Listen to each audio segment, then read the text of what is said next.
in Nick Scott, a guy that was Saquon Barkley's backup running back. And he's 6'5" doing that, and he's also a quarterback. YouTube, what's going on? It's Juan Gotti here with yet another NFL video, and in today's video, we're kicking off a new series on the channel, NFL Recap. This is where we recap every single game from this past week, and we combine it into one video. I never really got the support anytime I made NFL videos, but I understand, and if you want to get support at something, you have to stay consistent doing it. So that's what I plan on doing this year.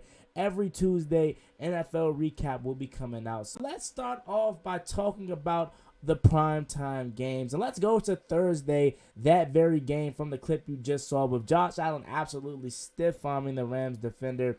What a game. Josh Allen and the Buffalo Bills absolutely destroyed the Los Angeles Rams. The Rams never seemed to be in it. Josh Allen was on one. He did have 2 interceptions that game and 3 touchdowns. However, the turnovers weren't really his fault, especially the one that went off the hands of Isaiah McKenzie. I can't really blame him for that. Josh Allen was 26 for 31, 297 yards, 3 touchdowns, and 2 interceptions. Matthew Stafford was 29 for 41 for 240 yards, 1 touchdown, and 3 interceptions. He did not have a good night. How about Von Miller absolutely just destroying their offensive line? And for the most part, the Bills' offensive line actually kept Aaron Donald in check. Stephon Diggs absolutely obliterated Jalen Ramsey, having his way with him. Also put up another 100-yard gain too. Although my picks went horrible this week, I did pick Buffalo to win this game. So moving on to Sunday's action now. The Sunday primetime game, it was a little bit of sleeper, I should say, between Tampa Bay and the Dallas Cowboys. However, it is a huge storyline as Dak Prescott did get hurt and he did injure his thumb. He did undergo successful surgery to repair his thumb. They are saying he can come back in about 8 weeks and whatnot, and he's aiming for an October 30th return or November 13th return. But Jerry Jones just came out about an hour ago and said that he could possibly play in 4 weeks. But of course, that's what Jerry Jones is going to say because he wants to keep the Cowboys fans in the loop and keep them optimistic about this season. Cowboys did not look good at all. The only thing that was positive about the Cowboys Sunday night versus the Bucs was Micah Parsons. How good is that man? He is a beast. But the Tampa Bay Buccaneers, they weren't really too solid either. Leonard Fournette had a good day. Mike Evans still a very underrated receiver in the league. Chris Godwin, he did get hurt, man, and it sucks, man. He just can't catch a break. But nevertheless, even though the Bucs didn't look their sharpest, they did win the game, and that's all that matters at the end of the day. Now, let's go to last night's primetime game. Russell Wilson going back to Seattle for the first time, and we were interested to see how the crowd was going to, introduce him and welcome into Seahawks Nation as a visitor, right?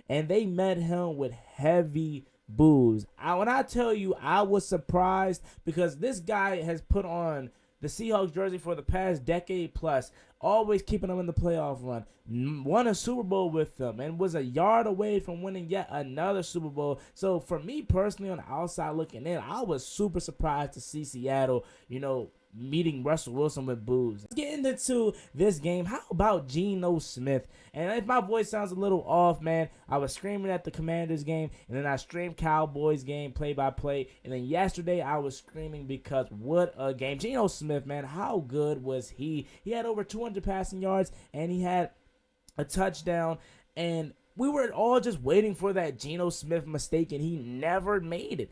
He never made it. I believe he had a couple of touchdown passes, I may add, man. He was just making the right throws. How about Seattle's defense causing 2 turnovers on the 1-yard line? Melvin Gordon and Javonte Williams both coughing it up at the 1-yard line. And Broncos, Nathaniel Hackett, his first game, I understand that. But you're not going to put the ball in the hands of your franchise quarterback, a guy that you just paid all this new money to. You're not going to put it in the hands of Russell Wilson to pick up 5 yards. He said nope, and he sends out Brandon McManus for the 64-yard attempt, and it had the distance, but it didn't have the accuracy on it, man. It started off straight, and then it curved off left. If I'm Nathaniel Hackett, I'm putting that ball in the hands of my franchise quarterback that I just traded for to pick me up 5 yards to make a much closer field goal attempt for Brandon McManus, but he'll learn along the way. But Seattle goes in and steals a big one. Moving over to Sunday's action here, let's talk about Eagles-Lions, and it got ugly in the start of the game here. You know, the Eagles jumped out to a huge lead, and then the Lions battled their way back, but then they had a back-crushing interception, pick 6 by James Bradbury. How about A.J. Brown, man? Really, really looking sharp. They did not have an answer for A.J. Brown, and then the Eagles were able to pound it in a couple of times with their running backs to really give them a comfortable lead. Moving over to the next game, you have a nasty one in San Francisco and Chicago, as the 49ers actually loses this game. And this is where I tell you my bracket got all messed up yesterday, or not my bracket, but my picks got messed up all yesterday, as because I picked the 49ers. Now, I'm a big fan of Justin Fields more than I am Trey Lance. I think Justin Fields is better than Trey Lance, but I thought it was no way Chicago won, just because I felt like Matt Eberflus and that Chicago front office and coaching staff didn't do anything to really help out Justin Fields this season. But the weather played a factor. It was raining like crazy, man, and the Chicago Bears were able to muster out a victory. Justin Fields looked really, really solid in that game. And the 49ers, Trey Lance, he didn't make enough plays to win versus the Chicago Bears. Now, if it was sunny skies and this was in San Francisco, it may have been a different story, but the elements played to Chicago's favor, and they got the victory. So go over to the next game. What a crazy game. Pittsburgh versus Cincinnati, man. First, let me talk about Joe Burrow, man. He did not start off the game he was rough starting off the game. You know what I'm saying? Making multiple picks. He did not look good at all in this game. Mitchell Trubisky, 21 for 38 passing, 194 yards and a touchdown. That could really much what you expect from Mitchell Trubisky this year. Just be a game manager and don't mess it up. Joe Burrow, 338 passing yards for 2 touchdowns and 4 interceptions. Jamar Chase having 10 receptions for 129 yards. How good is Jamar Chase? He came up big. But now let's talk about this game. Multiple missed field goals by both teams, and if the Bengals long snapper was good and they weren't missing their starting long snapper, they walk away with this victory. But I'm just not even going to talk about every single miss. We're just going to fast forward into the miss by the Bengals. If it was just a regular snap, Jefferson bangs that through the upright and the Bengals are 1-0, but instead the snap was high, Jefferson, and he misses it. And then Chris Boswell, although he did miss one too, Chris Boswell is still one of the better kickers in football. If you continue to give him opportunities, he's going to eventually bang one home, and that's what Pittsburgh did there. He's the matchup here. Patriots-Dolphins. Dolphins get a victory. Tua actually looked really solid. Jalen Waddle with a touchdown. I told you guys, man, even though I picked the Patriots to win, I felt like the Patriots did not have a good offseason. I feel like there's not enough talent on that team. Over to the next game, Browns-Panthers. Baker Mayfield playing the team that let go of him in week 1. The Browns actually get the 26-24 victory. Jacoby Brissett actually leads the Browns to victory. Nick Chubb, picking up where he left off, had another beautiful game, over 100 yards on the ground, and the Browns actually get that victory, man. Baker Mayfield, he's just an average starter, you know what I'm saying? I thought he was going to win this game just because I didn't have faith in Jacoby Brissett. I thought he could outduel Jacoby Brissett, but the fact that you were in a dogfight with Jacoby Brissett speaks volumes to why the Browns didn't believe in you to be their franchise quarterback no longer. So shout out to the Browns for actually getting that win. They're 1-0 on the season. Now let's go to AFC South football here. You got the Colts, Texans, a 2020 tie. Now let me say something about AFC South football. It is probably the worst division in football. It is so tough to watch AFC South football. But man, honestly, if I'm the Texans, I'm walking away a little hurt because it's like we could have made one more play to win us this game. However, at least you didn't lose, man. And as far as the Colts, I'm on the whole other side of that spectrum. I'm walking away pissed because I'm like, I can't beat the Texans Texans. Why can I beat the Texans? I have Matt Ryan at my quarterback position. They thought they upgraded over him, over Carson Wentz. Totally looks like that isn't the case. Jonathan Taylor can't do it all by himself, even though Michael Pittman did have a touchdown. They need more from that team. On to the next game. You have the New Orleans Saints and the Atlanta Falcons. The Atlanta Falcons. 27-26 victory for the Saints, man. The Falcons were up 26-10. Please tell me how you blow that lead. Please tell me. Come on, Atlanta. There's no way you can continue to do this to your fan base. I feel so bad for the Falcons fans, man. This is not an Arthur Smith thing. This was happening under Dan Quinn. Sorry about that. So it's not a coaching staff thing, man. It's just Atlanta Falcons thing. Jameis Winston was 269 passing yards for 2 touchdowns and no interceptions. A really, really efficient game for Jameis Winston. And then you had Alvin Kamara, who was had 9 carries for 39 yards rushing. And Michael Thomas actually had a pretty solid game. Even though Jarvis Landry was their leading receiver, Michael Thomas had 2 touchdowns. The final score is kind of close. It really was never close. You had the Ravens and the Jets. Lamar Jackson is playing with the chip on his shoulder because he wants that contract extension, man. He is going to get that contract extension if he continue to play like this. A 24-9 victory over the New York Jets. Joe Flacco led Jets, I may add. Lamar Jackson, 213 passing yards, 3 touchdowns, and 1 interception, 17 for 30 yards. We go over to the next game. You have the Jacksonville Jaguars playing the Washington Commanders as the Washington Commanders get the victory 28-22. This was actually a really, really fun game to watch. I was there live rooting on my Washington Commanders. Us getting the victory. We jump out to a 14-3 lead, and then we just automatically just die and change our game plan and allow the Jacksonville Jaguars to come back. Carson Wentz had 4 touchdowns, 2 interceptions. He looked really, really good at times. And then he also reminds you, this is going to be a roller coaster year. Because although I'm going to have you at the highest of highs, I'm going to bring you in the lowest of lows because he throws 2 back-to-back interceptions. Shout out to Trayvon Walker for making some really, really game-changing plays for Jacksonville. That offense on the side of the ball, Travis Etienne, if you catch that touchdown, man, y'all probably win that game. Travis Etienne dropped the touchdown. Zay Jones dropped the touchdown.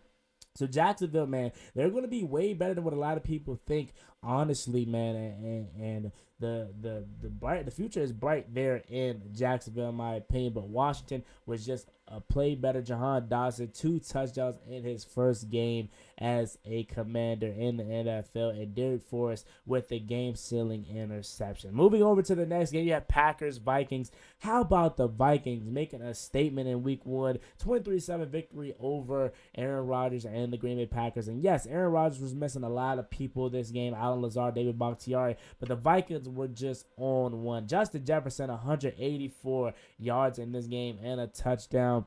He looked really, really good, man. Kirk Cousins had himself a solid day, 277 for 2 touchdowns, and Jefferson with 2 touchdowns, 2 and 184 yards, like I said, on 9 receptions, man. He's making a case to put his name in the hat as the best receiver in football. Justin Jefferson grittying all over the place. So shout out to the Vikings picking up the victory. Then you go over to the Giants and Titans game, another shocking upset as the Giants actually get the 1-point victory over the Titans. Reggie Bullock to miss the game-winning field goal. Saquon Barkley was amazing, man. And let's not forget, Saquon Barkley is one of the best running backs, and when he is healthy, the guy had himself a day. And how about Brian Dable to have a pair of balls to go for it? Had trust in his offensive line, had trust in Saquon Barkley to get that late touchdown. Daniel Jones is actually solid today. He had 188 passing yards for 2 touchdowns and 1 interception. Saquon Barkley had 164 rushing yards and a touchdown, averaging just over 9 yards a carry. So Saquon Barkley had himself a day. Moving over to one of the games of the week, or at least it thought it was going to be going into it. That was the Raiders and Chargers, man. Chargers get the victory 24-19, but an even bigger blow than that, Keenan Allen is going to be missing some time with an injury. But Devontae Adams, on the other hand, showing why he's still the best receiver in football, had himself a solid day. But the Chargers, they walk away with the victory 24-19. Justin Herbert is one of the best young quarterbacks in football, and it's no doubt about it. Moving over to the Chiefs and Cardinals, this was a no contest from the start, man.